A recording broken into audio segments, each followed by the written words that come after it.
عذاب خدا آئے گا، وہ زمین پھٹے گی، اس کی آرمی ختم ہو جائے گی، مگر خطرہ تو اپنی جگہ ہے نا، فوج ماری گئی ہے، فوج کو بھیجنے والا سردار تو موجود ہے، اب امام آئیں گے۔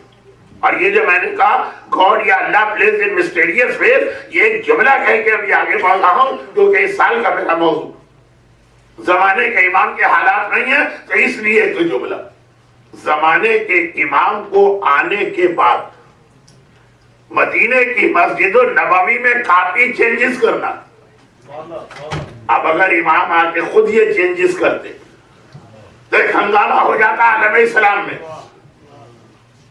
آپ یہ نہ سمجھیے کہ جی وہ امام ہے، انہیں کسی پریشر میں نہیں آنا ہے۔ رسول خدا کا اتنا مشہور جملہ ہے، تمام اہل سنت اس لیے مانتے ہیں کہ صحیح بخاری میں آ گیا۔ صحیح بخاری چاہے غلط حدیثی کیوں نہ ہو، لیکن چونکہ صحیح بخاری میں تو ماننا پڑے گی یہ حدیث کہ رسول اللہ جب مکے پہ قبضہ کیا، فتح مکہ، کوئی چیلنج کرنے والا نہیں رہا پورے عرب میں۔ کتنی خواہش تھی کہ میں خانہ کعبہ کو توڑ کر اپنے دادا ابراہیم کے میپ اور نقشے کے مطابق بناؤں۔ آج کا کعبہ ویسا نہیں ہے جیسا ابراہیم نے بنایا، کافی چینجز آ گئے، 6 تو بڑے میجر چینج ہیں، مگر وہ یہاں بیٹھ کے نہ مزہ آئے گا پڑھنے میں نہ سننے میں آپ سمجھ پائیں گے۔ وہ تو انشاءاللہ کبھی مکے میں ہماری آپ کی ملاقات ہو، وہیں پر سہنے کعبہ میں بیٹھ کے جب میں یہ چیزیں بتاتا ہوں، سننے والا مجمع زیادہ لطف کے ساتھ سنتا ہے، مگر اتنی سی بات، اتنی مختصر بات، خانہ کعبہ آج ایک دروازہ، ابراہیم نے 2 دروازے رکھے تھے، ایک انٹری ایک ایگزٹ۔ ایک دروازے سے لوگ داخل ہوتے تھے، دوسرے دروازے سے نکلتے تھے۔ پیغمبر کی کتنی خواہش تھی کہ میں خانہ کعبہ کو اپنے دادا ابراہیم و اسماعیل کے نقشے کے مطابق بناؤں، نہیں کر سکے۔ کیوں؟ لولا قوم کی حدیث بعہد الاسلام لنحضرت وجعلت لها بابین، یہ رسول کا فرمان شیعہ سنی دونوں کتابوں۔ اے عائشہ، لولا قوم کی، اگر تیری قوم اسلام میں ابھی نئی نہ آتی، سب نئے آئے، تمہاری قوم اسلام میں نہیں آئی ہے، اسلام میں پرانا تو صرف علی کا گھرانہ۔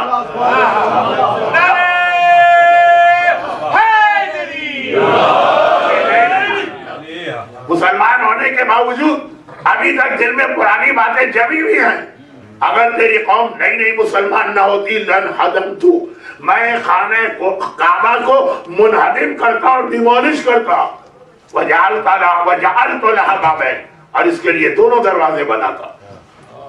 بلڈنگ توڑے بغیر بھی رینوویشن ہو سکتا۔ پیغمبر نے کہا نہیں، میں خانہ کعبہ کو توڑتا اور 2 دروازے بناتا، لیکن حالات کی وجہ سے پیغمبر نے یہ عمل نہیں کیا۔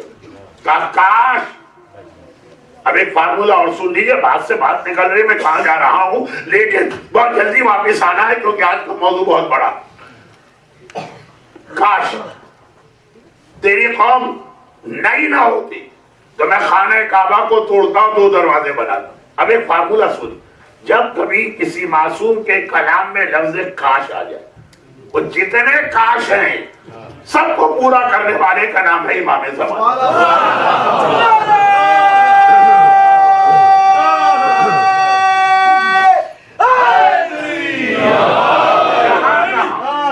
رسول کے کلام میں، شہزادی کے کلام میں، مولا علی کے کلام میں، آقا حسین کے کلام میں، چوتھے امام کے کلام، جہاں کہیں لفظ کاش آ جائے، ان سب کو آ کے زمانے کا امام پورا کرے گا۔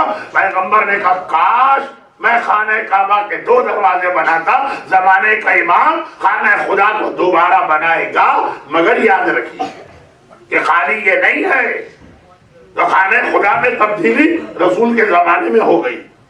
روضہ رسول اور مسجد النبی میں تبدیلی بعد میں کی گئی ہے، تو اب وہاں بھی اسے توڑ کے پرانے نقشے پہ بنانا تھا۔ لیکن اگر امام کدال ہاتھ میں لے کے کھڑے ہوتے اور کہتے کہ میں مسجد النبوی کو توڑ رہا ہوں تاکہ اپنے جلد رسول خدا کے نقشے پہ بناؤں، کتنا امامت کے خلاف پروپیگنڈا شروع ہوتا۔ ابھی امام ظاہر ہوئے ہیں، تب کی میں بات پڑھ رہا ہوں، ابھی حکومت امام قائم نہیں ہوئی ہے، ابھی امام ظاہر ہوئے ہیں۔